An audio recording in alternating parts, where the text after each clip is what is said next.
Sí, profesor, buenas tardes. Buenas tardes. Sí, profesor. Ya, genial. A ver, jóvenes, más o menos por aquí nos habíamos quedado la semana anterior. Habíamos visto acerca de las preguntas, ¿cierto? Al final nos quedamos en los quién, ¿cierto? En los quién. Luego íbamos a hablar un poco acerca de lo que iba a ser ya una parte que entra sobre todo en la parte del HACCP. Pero HACCP no vamos a tocar en seguridad e higiene. Estos son, podríamos decir que son temas preliminares al HACCP, que apoyan al HACCP, pero que no lo abordan completamente. Bueno, vamos a continuar desde este punto y luego vamos a continuar ya con el siguiente tema. A ver, ¿qué es lo que nos menciona aquí? Vamos a solicitar la participación de ustedes. Empezamos por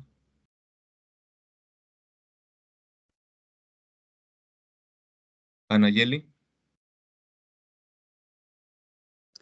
Sí, profesor. ¿Cómo realizar una adecuada limpieza y desinfección? 1. Empiece la limpieza y desinfección en el área de menor contaminación y continúe hacia la más contaminada.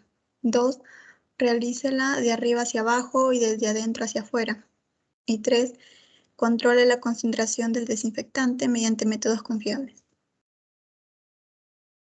Ok, muchas gracias. Creo que esto es bastante claro. Continúa, por favor, Elmer. Sí, profesor, ¿me logra escuchar? Sí. Ok. Lavado y desinfección de equipos y desenchufar los equipos, incluidos los refrigeradores y congeladores. Quitar los restos de agua, retirar desmontables, lavar, desinfectar, enjuagar y dejar secar al aire. Cuando se lavan partes cortantes, deberá dejarlas en forma opuesta a usted. Limpiar los filos con movimientos hacia afuera. Usar paños de colores o toallas desechables. Secar al aire todas las partes. Al armar el equipo, vuelva a desinfectar las partes que tocó con la mano y que tendrán contacto con la comida. Gracias, profe. Gracias. Muy bien. Aquí en este caso vamos a hablar de equipos y de máquinas sobre todo.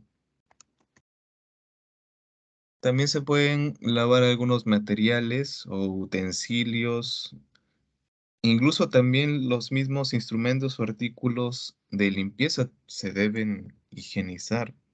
Es importante, porque si no se higienizan, cuando se van a utilizar, van a contaminar más de lo que esperamos que limpien. De igual manera, la desinfección siempre es importante. Por ejemplo, aquí lo que están utilizando, vamos a observar que son artículos o utensilios de metal y de plástico.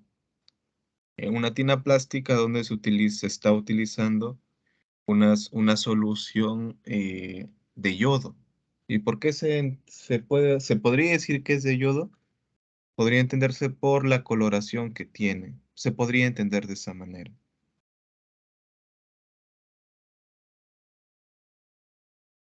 Luego hay otro punto que les había mencionado, ¿no? Que ya era un poco más de la parte de HACCP, que es el tema de validación. Y acá en el tema de validación se utilizan diferentes herramientas. Vamos a leerlo un poco para poder empaparnos y también para aprender cuán importante es el tema de la validación.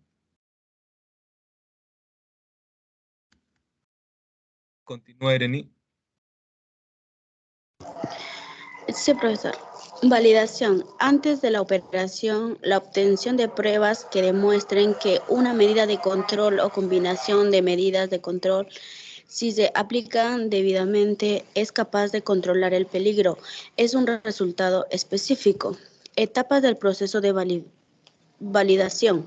Decidir el enfoque o la combinación de enfoques que se aplican. Definir los parámetros y los criterios de decisión que demostrarán que una medida de control o combinación de medidas de control, si se aplican debidamente, es capaz de controlar constantemente el peligro con un resultado previsto. Reunir la información pertinente para la validación y de dar necesario realizar los estudios, analizar los resultados, documentar y revisar la validación. Gracias.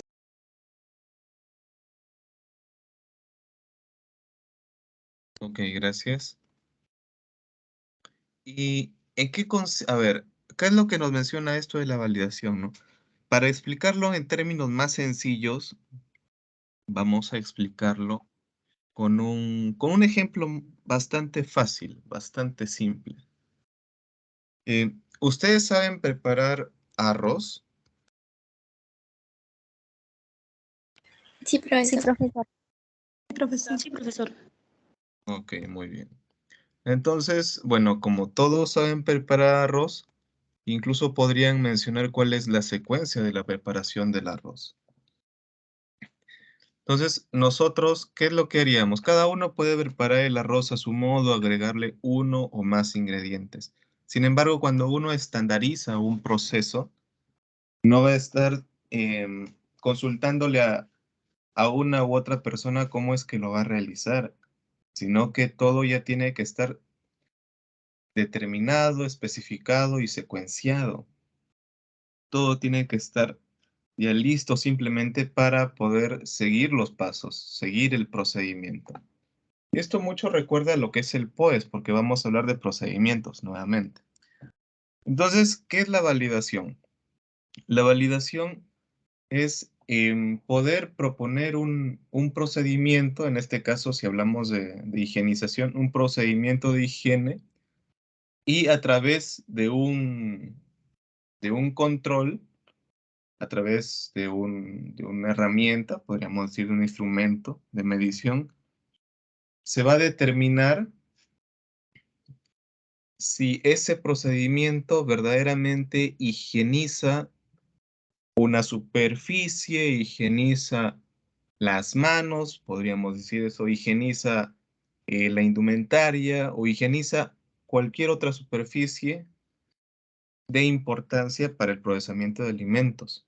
Entonces, pero no voy a estar cambiando este procedimiento continuamente, ¿no? Entonces, la validación va a decir, este procedimiento permite que se pueda higienizar tal cosa, o tal alimento, o tal superficie, o tal equipo, o tal máquina. Si lo hacen de esta manera, van a obtener un resultado positivo.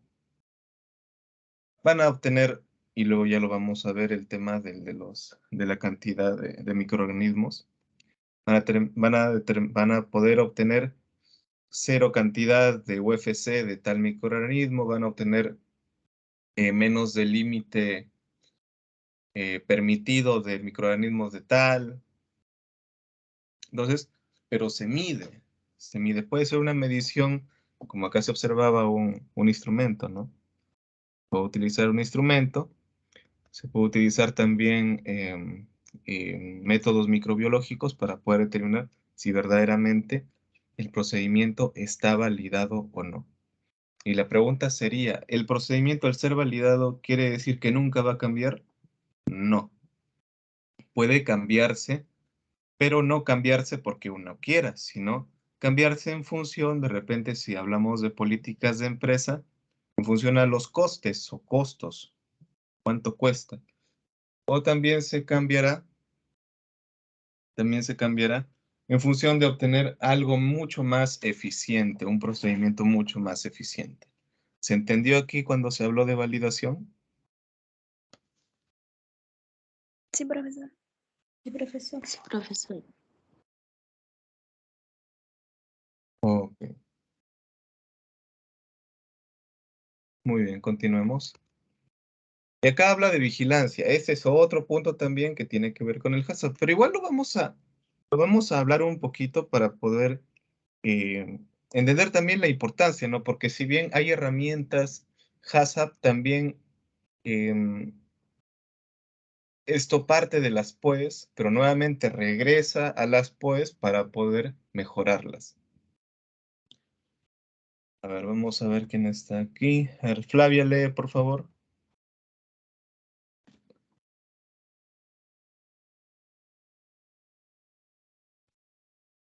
Hola, Flavia. Sí, profesor. Vigilancia. El acto de ejecutar una secuencia planeada de observaciones o de mediciones de parámetros de control para evaluar si una medida de control se encuentra o no bajo control. Las actividades de vigilancia se centran habitualmente en mediciones realizadas en tiempo real y en el funcionamiento de una medida de control específica. Tenemos inspección visual, concentración de químicos, titulación, son tiras indicadoras, que son tiempo de contacto, temperatura, acción mecánica, pruebas de ATP, pruebas en proteínas y alérgenos.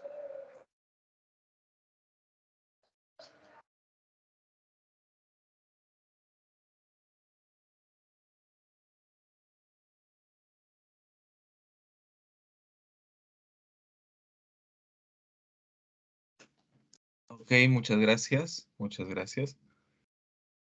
Entonces, aquí, ¿qué es lo que vemos? Cuando hablábamos de validación, vamos a ver que verdaderamente el procedimiento cumple el objetivo. Sin embargo, esta es una virtud del HACCP, una virtud del HACCP que más allá de que ya validó el procedimiento, de que se cumple, el HACCP siempre trabaja en base a riesgos. Entonces, para el HACCP, los riesgos no desaparecen hasta que desaparezca el peligro. Desaparece el peligro, entonces desaparecerá el riesgo, pero muchos de los peligros no desaparecen. Más bien lo que se hace es tratar de controlar los riesgos.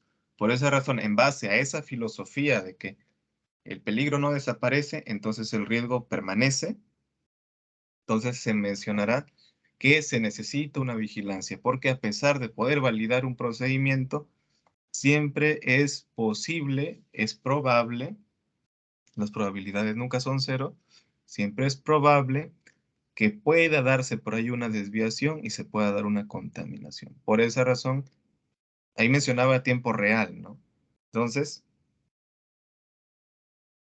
la vigilancia es algo que se hace in situ. Y como lo mencionaba, muchas veces se puede dar de una manera, bueno, una medición física, una medición visual. Muchas veces no se hace una medición microbiológica tradicional o convencional porque demora muchos días, pero sí se puede hacer pruebas microbiológicas como lo que se menciona ahí, ATP, proteínas alérgenos, que son, que funcionan por medio de indicadores que te lanzan resultados rapidísimo. Entonces puedes ahí realizar una vigilancia propiamente dicha. Bueno, aquí en este caso hablamos un poco de la inspección visual, ¿no? Y recordemos algo, ¿se acuerdan cuando estuvimos la semana pasada? Les dije que vean las superficies, ¿no? Entonces, habían ciertas superficies que tenían diferente textura, diferente nivel de rugosidad, por decirlo así también. Es importante también diferenciar eso, porque eso también influirá en el procedimiento de higiene. Eso es lo que les mencionaba, ¿no? El tema de la vigilancia. Bueno, la verificación también, otro punto de lo que es el HACCP. A ver, lo estamos mencionando así nada más para poder comprender también su importancia, ¿no? Porque es importante esto. Yerli.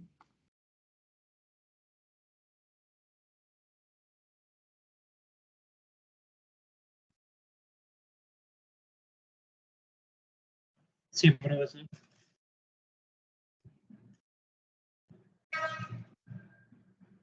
¿Lo leo esa parte, profesor?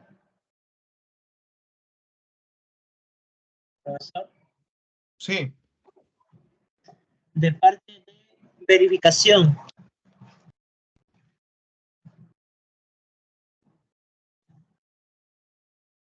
¿Todo eso, profesor? Sí, sí, por favor. Ya. Dice verificación.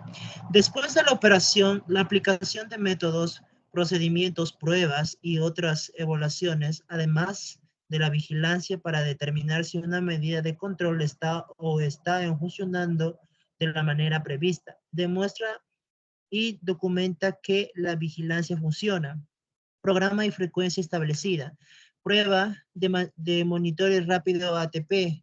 Pruebas proteínas, alérgenos y pruebas microbiológicas, superficies inertes y vivas, ambientes, agua de enjuague para indicadores o patógenos. Gracias, profesor. Ok, muchas gracias. Entonces, acá en el tema de la verificación, sí se podría dar, por ejemplo, con pruebas microbiológicas. Y la verificación verdaderamente validará o permitirá saber que la vigilancia que se está tomando, que los procedimientos validados están funcionando. Eso es en sencillo.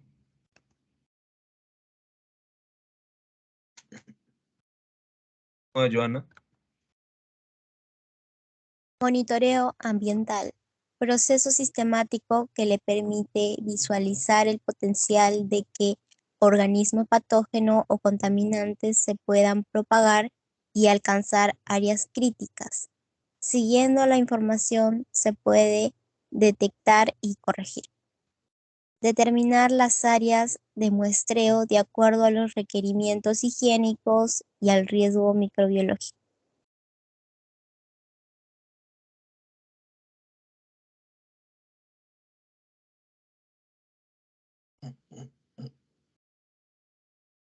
Ok, muchas gracias.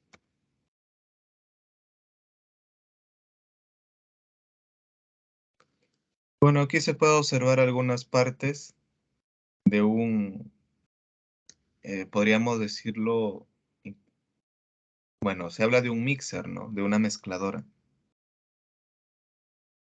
Y se observan cada una de estas partes porque cada una de esas partes debería higienizarse. Entonces, en este caso, se tendría que ver la forma de cómo desmantelarlo o ver un método que permita la mejor higiene posible. Eso es lo que les hablaba, el tema de los microorganismos y el tema de el microorganismo, la cantidad como un indicador de higiene. Por ejemplo, acá hablamos de coliformes Staphylococcus. Entonces, en superficies vivas pueden estar presentes. En superficies inertes, solamente coliforme, lo que se menciona aquí. Y luego ya vamos a ver acerca de los límites respecto a los coliformes, respecto a otros patógenos. Voy a pedir que lo puedan revisar en su casa. Y hay diferentes métodos. Por ejemplo, este es el método del hisopo. Creo que todos conocemos un hisopo. Entonces se utiliza un hisopo para poder tomar muestras de las superficies y luego cultivarlas.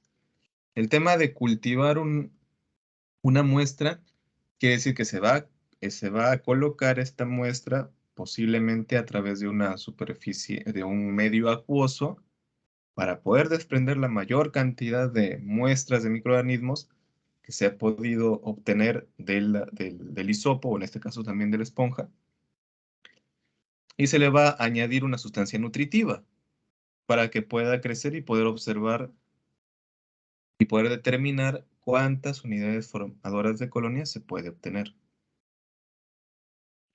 en base a la superficie que se ha muestreado también. Acá nuevamente no coliformes y patógenos.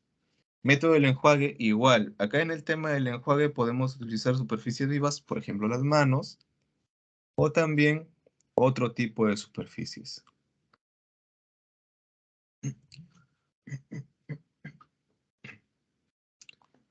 A ver. Continúa, por favor, Rosemary. Ya, profesor. Evaluar y analizar resultados, correcciones, acciones correctivas, propuestas de mejora. Analizar datos, estadísticas, gráficos mostrando tendencias, indicadores. Los resultados pueden compararse cuando han sido obtenidos con un mismo método. Hisopado no es comparable con impresión en placa o enjuague.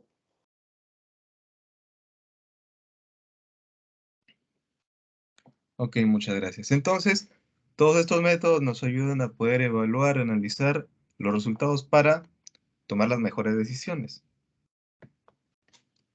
Y poder determinar también una serie de métodos gráficos también que van a permitir transmitir también esta información. ¿Continúa, Sarita?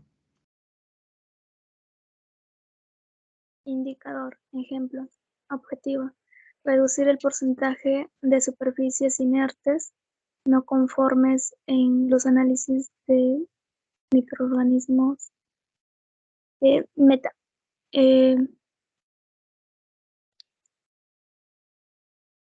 deben ser pues 10%, menos de 10% de NC en indicadores de higiene. Fórmula indicador, número de muestras con resultados NC por número de muestras totales por 100 y métodos hisopado y esponja. Ok, gracias. A ver, cuando hablamos de NC, hablamos de no conformes, ¿ok? Entendámoslo de esa manera. No conformes. NC, no conformes. Y esto también se utilizará más adelante para lo que vamos a ver acerca de criterios microbiológicos. También es importante conocer eso. Luego aquí, bueno, la gestión del programa de higiene. A ver. Esto más se parece a lo que es el HACCP en realidad, pero también dentro de los programas de higiene o dentro de los POEs o los BPM o las BPM, también se utiliza lo que es la mejora continua. Aquí vamos a ver este ciclo de mejora continua. Continúa, Stephanie. Gestión del programa de higiene. Planear. Lo que es la recopilación de información, determinar riesgos, establecer recursos, elaborar POEs, validar, establecer objetivos y compromiso.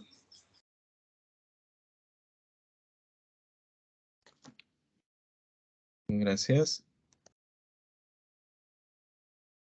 Continúa, Nayeli. Gestión del programa de higiene. Implantar, ejecutar POEs, implantar el sistema de vigilancia y corregir capacitación.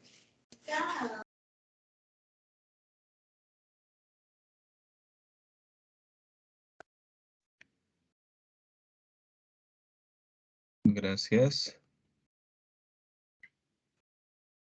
Continúa, Elmer. Gestión de programa de higiene. Verificar muestreos, MP, ATP, objetivo. Se logró de la meta.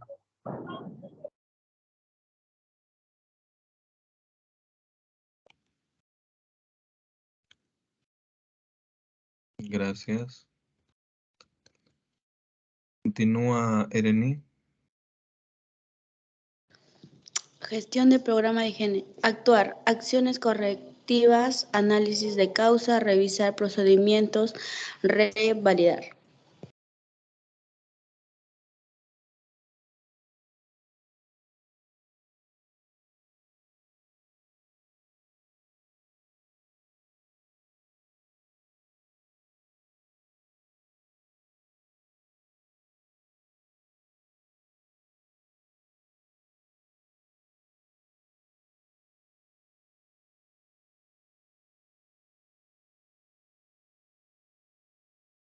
Muy bien, entonces esa es la mejora continua que ya les había mencionado hace un momento.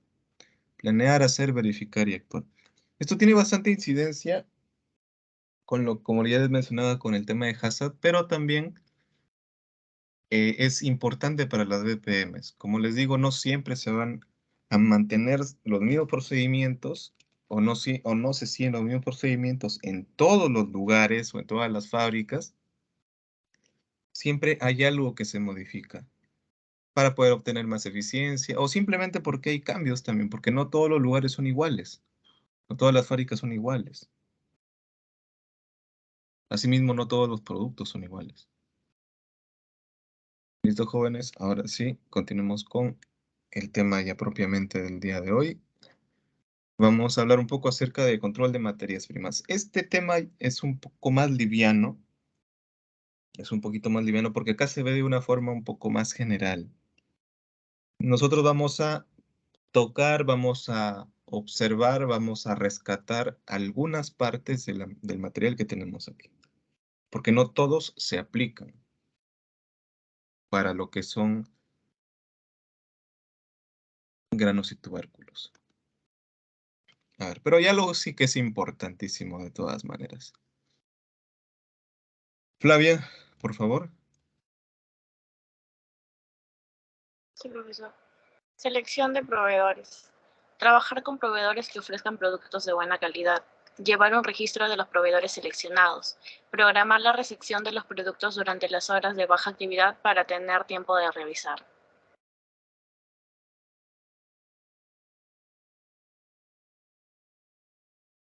Muchas gracias. Entonces, los proveedores son importantes. Sobre todo cuando se tienen muchos proveedores, demasiados proveedores. Entonces, uno tiene que darse un tiempo para poder realizar, muy aparte de la recepción, también un control.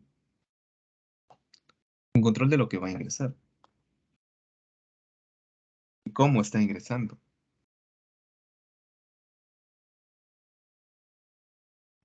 Continuemos. Yerli.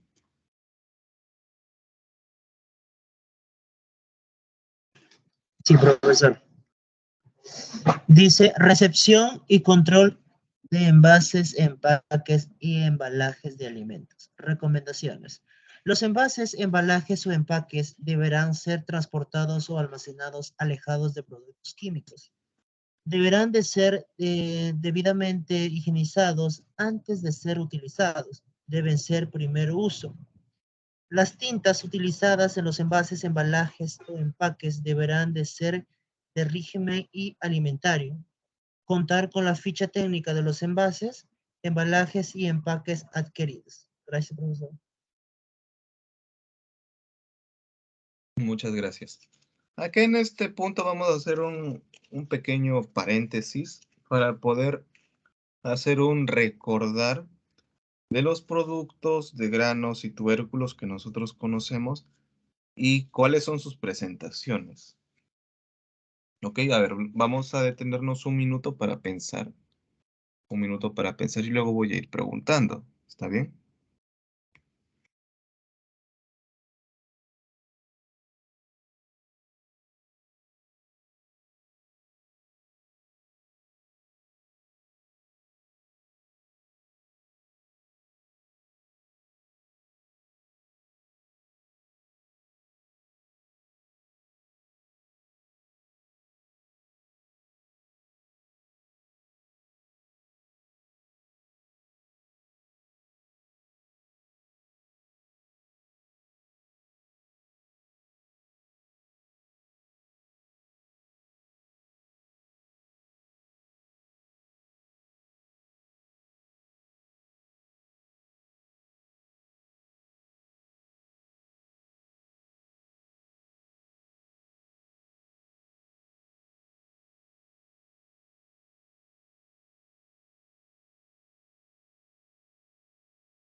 Muy bien. A ver, vamos a ir preguntando.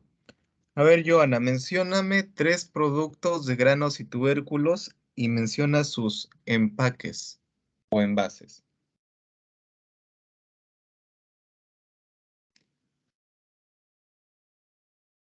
¿Joana? Sí, profesor.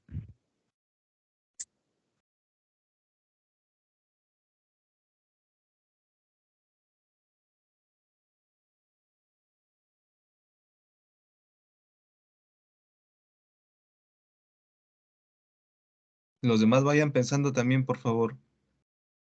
¿Lista, Joana?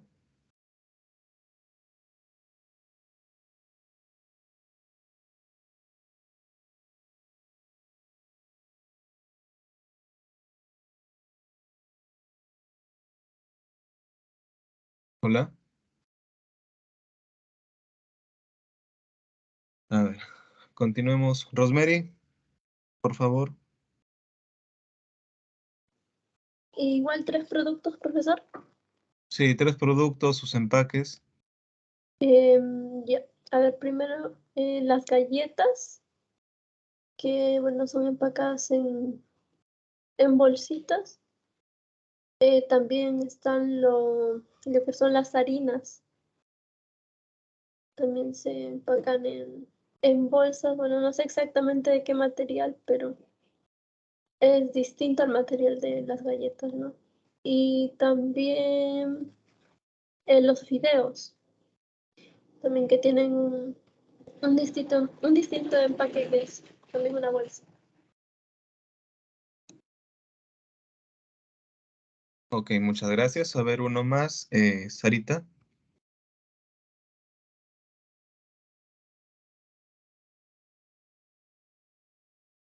Sí, en el caso de los videos que se envasan en bolsas de plástico, en envases de plástico, en el caso de la maicena, su envase es una bolsa de papel y su empaque es una caja de cartón.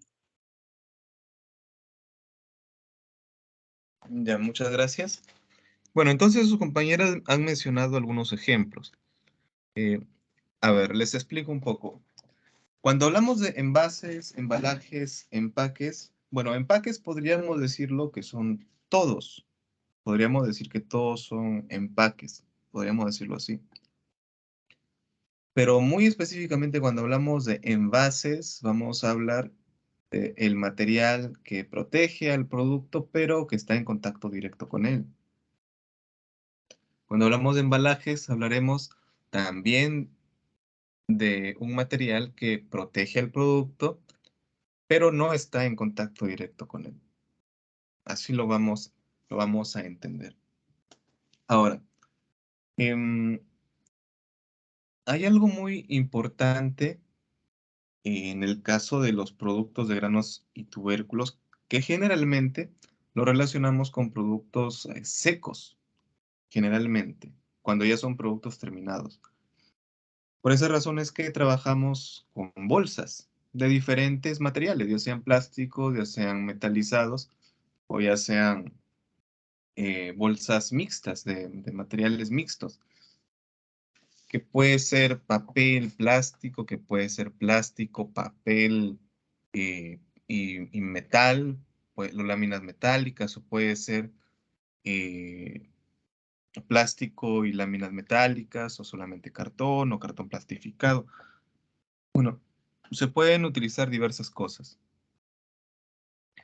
Incluso si nos damos cuenta, también hay sacos de harina. Recordemos que las harinas también son productos de granos y tubérculos. Los sacos de harina hay de tela. Entonces ya hablamos de mucha más variedad de lo que son los envases. Entonces, cuando hablamos de eso, entonces, ¿cómo los higienizamos? Sería algo muy importante no saber eso. Les comento, ya que estamos hablando de productos embolsados, la forma como es que estos productos embolsados se comercializan generalmente son en bobinas. A ver, ¿cómo podemos entender una bobina? ¿Alguien tiene la idea de lo que es una bobina?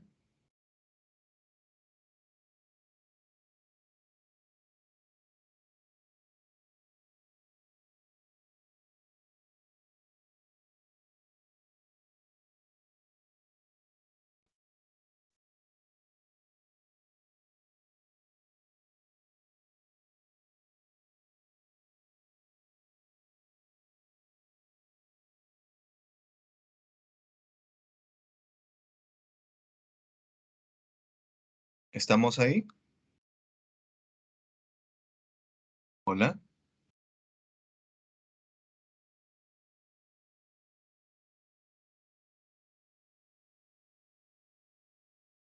Sí lo he visto personalmente, profesor, pero no sé exactamente para qué es su uso. Una bobina, ¿sí? Ya, ok. ¿Alguien? ¿Otra idea?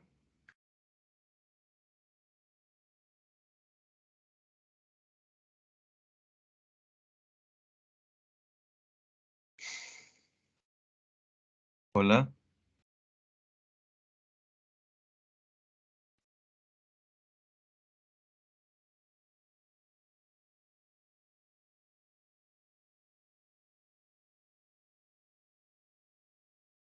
Ya, ok. A ver, cuando hablamos de una bobina, lo podemos relacionar, por ejemplo, con el papel higiénico en rollo. Cuando hablamos de una bobina, vamos a hablar de un rollo. Un rollo de un material específico. Ya les había mencionado los materiales, ¿no? Entonces se puede utilizar una bobina. Ahora, el tema de la bobina, ya desde su fabricación, tiene que ser una fabricación muy meticulosa, muy aséptica, para que cuando llegue a la planta de transformación esté inmaculada, totalmente sellada y poder utilizarlo. Porque las bobinas no es que se le den una limpieza por dentro de por dentro de las bobinas y luego meter el material, no, así no funciona. A la bobina se le puede limpiar por encima porque posiblemente pueda haber estado almacenado en un lugar por mucho tiempo y puede haberse empolvado, por ejemplo, ¿no? Pero más allá no, más allá no. Si hablamos de productos de bolsas, si hablamos de productos de bolsas, si hablamos de productos de sacos, bueno, es distinto, sin embargo, también los sacos, muchos de ellos son de material plástico, entonces no se va a estar lavando porque también el plástico puede ser sustrato para crecimiento de mohos, entonces no. Hay otros tipos de empaques o envases que pueden ser como se están viendo, como fuentes, como bandejas, donde sí se podría trabajar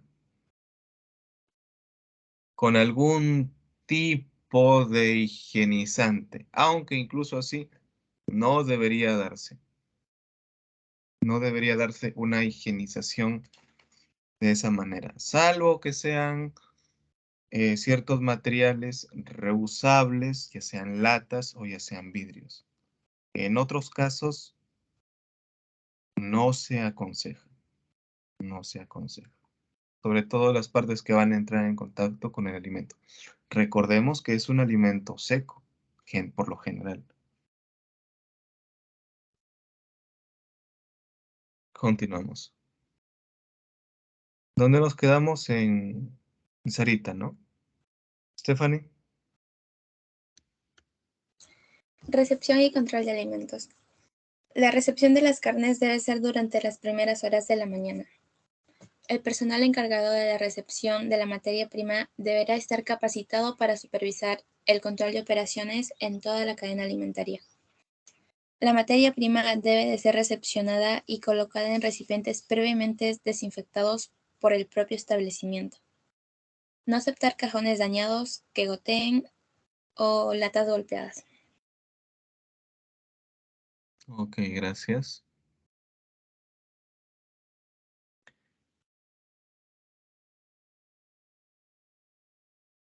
Bueno, aquí es importante también conocer un poco esto porque muchos también de los productos de granos y tubérculos se comercializan enlatados.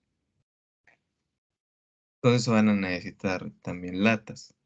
No lo menciono específicamente, pero hay ciertos materiales, ciertos envases que van a ser más o menos frágiles que otros.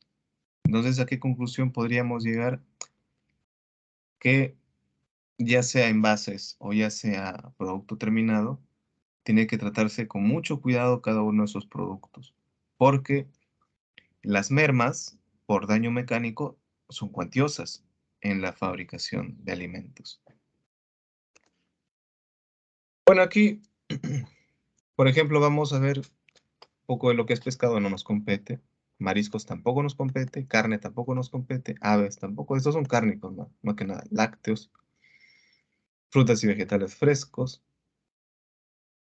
Bueno, en el tema de alimentos enlatados sí podríamos entrar. A ver, vamos a leer un poquito, nada más, un poquito.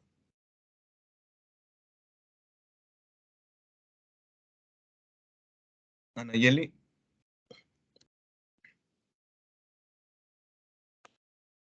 Alimentos enlatados. Se deberá eliminar y nunca se deberá probar si el contenido del alimento envasado contiene espuma o un líquido lechoso. Apariencia. La lata y el sellado están en buenas condiciones. Criterios para rechazar. Apariencia, abolladuras, falta de etiquetas, extremos inflados, sellado defectuoso y presencia de óxido. Muchas gracias. No sé si ustedes habrán visto algunos productos enlatados de frijoles o de legumbres o incluso también de maíz. No sé si ustedes habrán visto.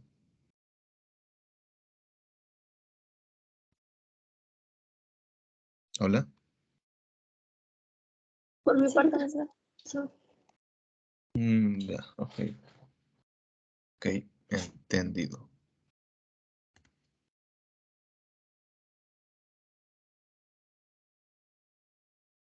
Por ejemplo, acá se puede observar ciertos daños físicos que se pueden dar en latas. Entonces hay ciertos grados también de abolladuras los que van a permitir rechazar o poder conservar alguno de estos productos. Uy, acá vemos muchas más abolladuras. Algunas mucho más graves que otras. ¿Y saben dónde radica el tema de las abolladuras en latas? Sobre todo en las partes superiores, en ese filo, porque es la parte de la tapa. Entonces ahí es la parte donde se une la tapa con el cuerpo. Pues en esa unión, si hay algún tipo de fractura, puede darse, o algún tipo de golpe, puede darse una microfiltración, lo que ya no permite que el envase sea impermeable y proteja y proteja completamente el producto. Ya no lo hace. Y también los golpes fuertes, las abolladuras, van a también, creo que esto ya les había comentado en algún momento, van a fracturar por dentro un esmalte grado alimentario que sirve como barrera entre el material que es en este caso la lata, que es el metal, y el líquido de gobierno, cuando hablamos de conservas. Entonces hay un barniz ahí que sirve como barrera para evitar que puedan migrar ciertos componentes de los metales hacia el alimento, líquido de gobierno, alimento, ¿no? Entonces, si se fractura este barniz, entonces ya no hay quien lo proteja. Bueno, y acá podemos ver más abolladuras. Alimentos procesados, refrigerados. A ver, acá vamos a leer un poquito y vamos a conversar. Nos quedamos en... A ver, Elmer. Sí, profesor. Alimentos procesados refrigerados. Alimentos son los alimentos precocidos, prescortados, platillos refrigerados, frutas, vegetales frescos cortados.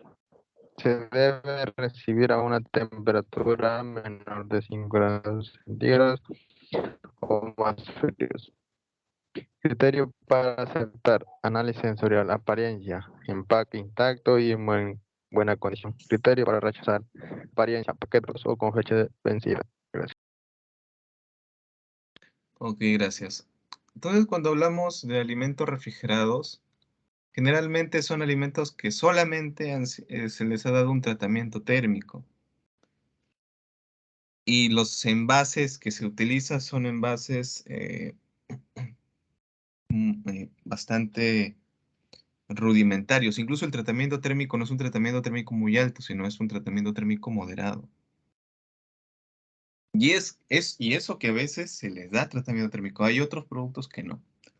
Por ejemplo, cuando hablamos nosotros de productos, podemos hablar de materias primas, de insumos, de productos terminados, pero también productos en transición. Y la pregunta será, ¿y qué son los productos en transición? ¿Alguien tiene alguna idea?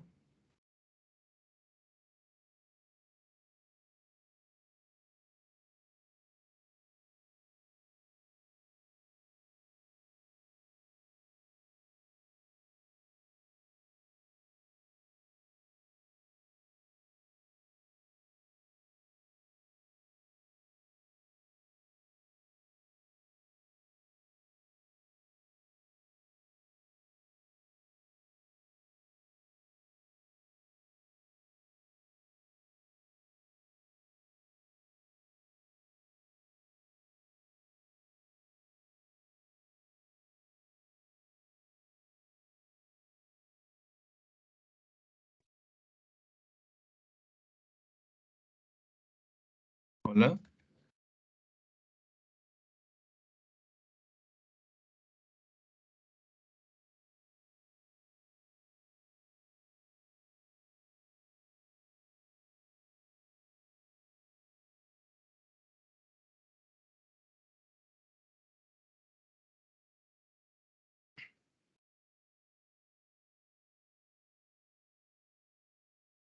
Sí, profesor, ¿sí lo escuchamos? Cuando se habla de producto en transición, No, profesor, nos pudiera explicar. a ver, por ejemplo, vamos a encontrar un ejemplo. Un producto en transición de la panificación. Un producto en transición podría ser la masa. La masa que ya ha sido mezclada todo y se ha dejado en reposo para fermentarse, por ejemplo. Ese es un producto en transición. Muchos de estos productos en transición pueden entrar a fases o etapas de temperaturas medias, pero también pueden entrar a temperaturas de refrigeración. Depende también de la etapa siguiente. En este caso podemos hablar de las masas de pan, pero también podríamos hablar de las masas para pizza. Podríamos hablar de ello. Sigamos. No, congelados, no. A ver.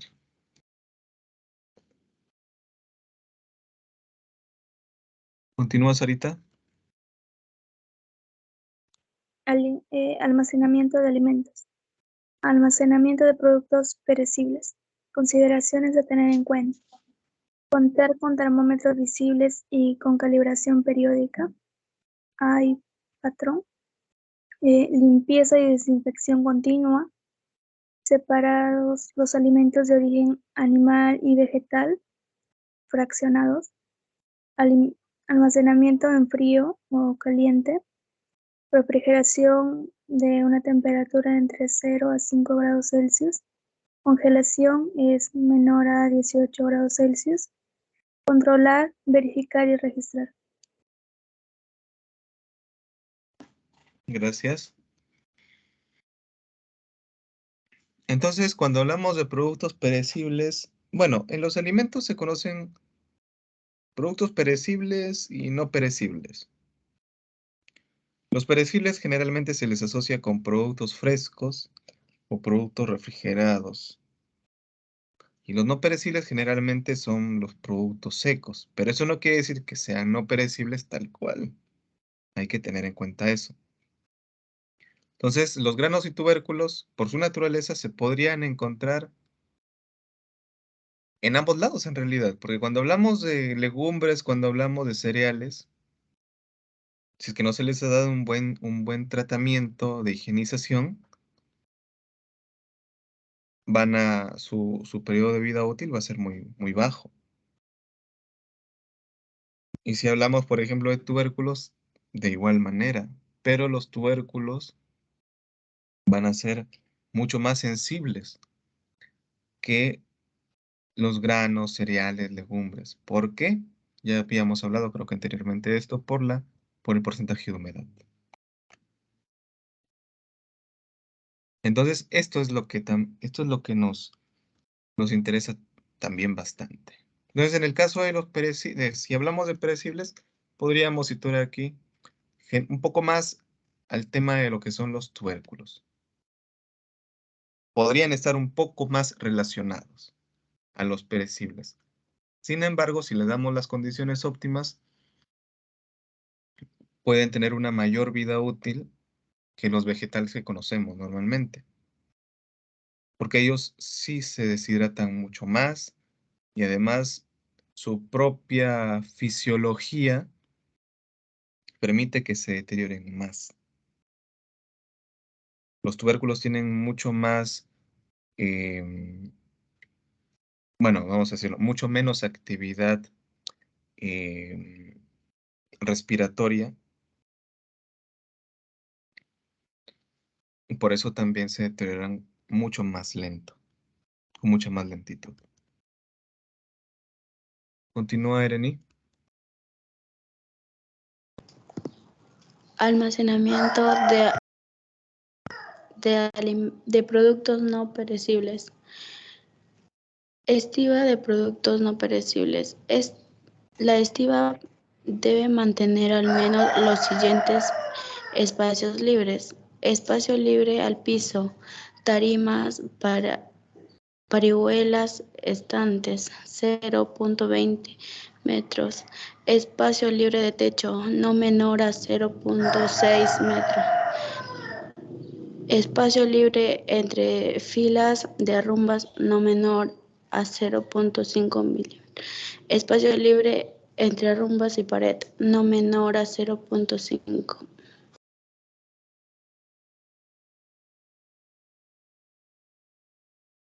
Ok, entonces en este caso vamos a observar que también nos dan ciertas medidas para poder estivar o para poder acomodar los productos. Y cuando hablamos de rumas, hablamos de montoncitos, por ejemplo, así para entenderlo un poco mejor.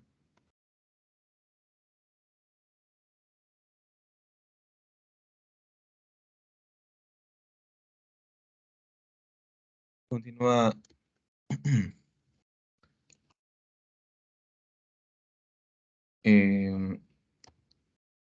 Stephanie. Ok. Asimismo, a fin de tener un adecuado almacenamiento, se deben de tener en cuenta las siguientes consideraciones. Estantes fáciles de limpiar y desinfectar. Productos a granel tapados y rotulados. Ventilación adecuada. Pisos lisos y sin grietas. Ganchos de fierro cromado o inoxidables. Alimentos sobre bases a una altura mínima de 10 centímetros. Ok, muchas gracias.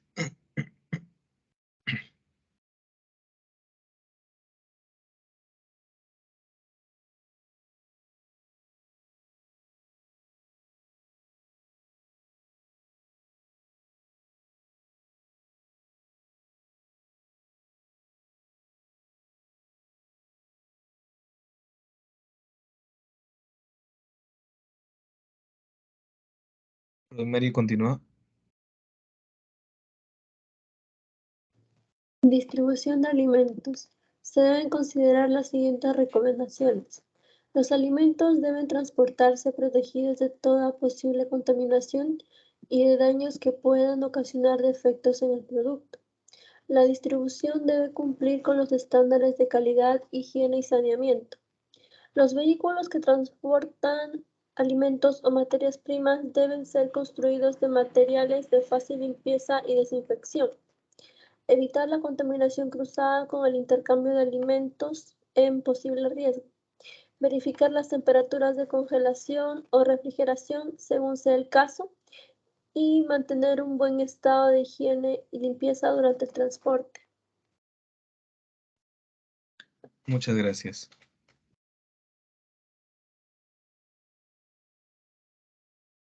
¿Y por qué será importante ver el tema de la higiene del transporte en el caso de lo que son los granos y los tubérculos, sobre todo? ¿Alguna idea?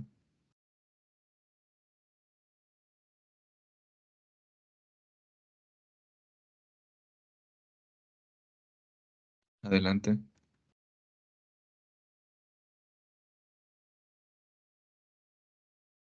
Adelante. Profesor, es muy importante, ¿sabes por qué? Porque nosotros al tener una higienización del transporte, estamos también formando como una inocuidad de los alimentos, ¿no? Si es que el carro de transporte que transporta los alimentos, mayormente si no está en buen cuidado, puede ocasionar algún deterioro, como por ejemplo puede ocasionar los ojitos o los gorgojos, ¿no? Ah, claro, sí, tiene mucha razón. Muchas gracias, Diarny. Muy bien, sí, la higiene tiene mucha incidencia con lo que son la presencia de plagas y también recordemos que tanto los granos como los tubérculos parten de la tierra, ¿no? Y recalcaba el tema de los tubérculos porque ellos se encuentran bajo la tierra. Así que esa tierra también conlleva una carga microbiana, así que tiene que ser muy bien higienizado tanto la materia prima como el transporte que lo lleva. Si no, vamos a estar distribuyendo contaminación a diestra y siniestra. Bueno, acá habla acerca de los camiones frigoríficos, ¿no? El tema de la cadena de frío. En este caso, bueno, se puede utilizar más o menos, generalmente no se utilizan muchos camiones frigoríficos, en este caso de granos y tubérculos, más es el tema de la refrigeración dentro de cada fábrica o planta. Esto puede ser un poco más interesante.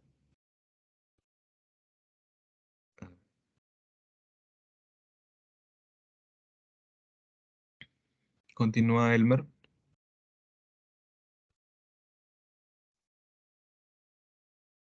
Elmer. Trazabilidad o rastreabilidad. La capacidad para seguir el desplazamiento de alimentos a través de una o varias etapas de la cadena alimentaria. La trazabilidad se clasifica entre sí. Uno, trazabilidad ancestral nos da la información de conocer las materias primas, ingredientes que forman parte de un producto, envases y otros materiales que ingresen al establecimiento, así como identificar quién se ha recibido los productos, quién se ha recibido, cómo puede identificarlo, cuándo y cuándo ha recibido, qué se va a realizar en los productos que ha recibido. Ok, muchas gracias. Bueno, esto en el tema de la trazabilidad se orienta básicamente a una toma de datos del producto que llega, básicamente. Y acá con estas preguntas simples tratan de obtener esos datos. Sería un muy buen ejercicio para realizar este cuestionario. Vamos a ver si lo podemos realizar a través de una práctica. ¿Y por qué es el tema tan importante la trazabilidad? Porque cualquier producto que se elabore, se necesitaría saber de dónde proviene, se necesitaría saber con qué materias primas, insumos, envases se ha elaborado y de dónde provienen también estos. Y así iremos hacia atrás, hacia atrás, hacia atrás, hasta definir si es que hay algún problema, algún tipo de contaminación, nos permitirá descubrir qué es lo que sucedió.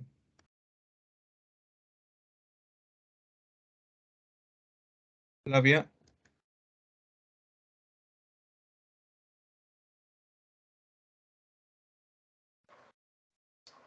Flavia. Sí, profesor, ¿me logra escuchar? Sí. Ya, a partir de la trazabilidad, ¿no?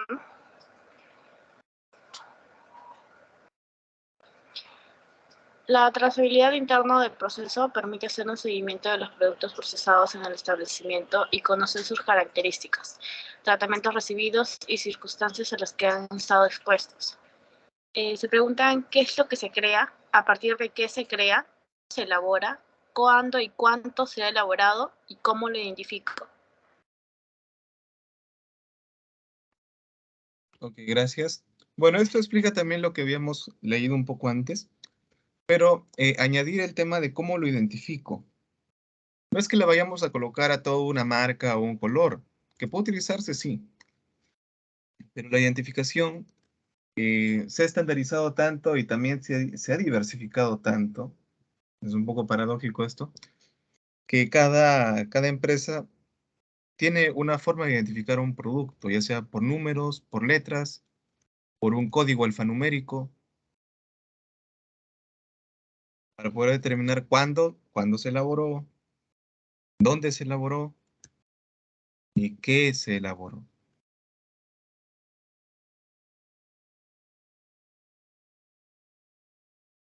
¿Continúa, Sarita? Trazabilidad hacia adelante. Podemos identificar dónde se han comercializado o distribuido los productos preparados en el establecimiento y el cliente inmediato al que se le entrega. ¿A quién se entrega? ¿Qué se ha vendido? ¿Cuándo y cuánto se ha entregado? ¿Cuándo y cuánto se ha vendido? ¿Qué identificación tiene el producto vendido?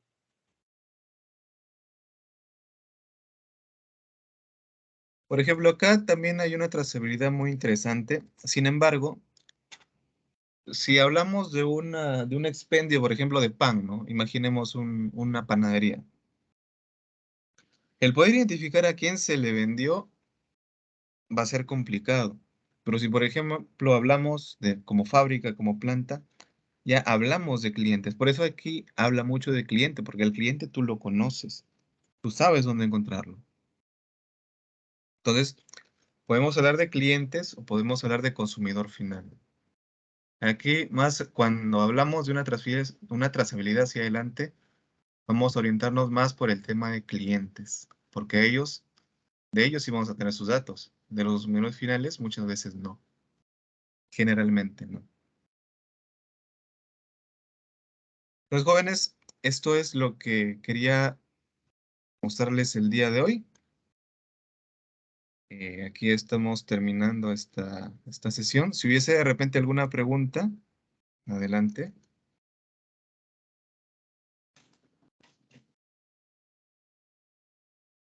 Hola. Ninguna, profesor. Todo No, claro. profesor, todo entendido. Ninguna, profesor. Ok.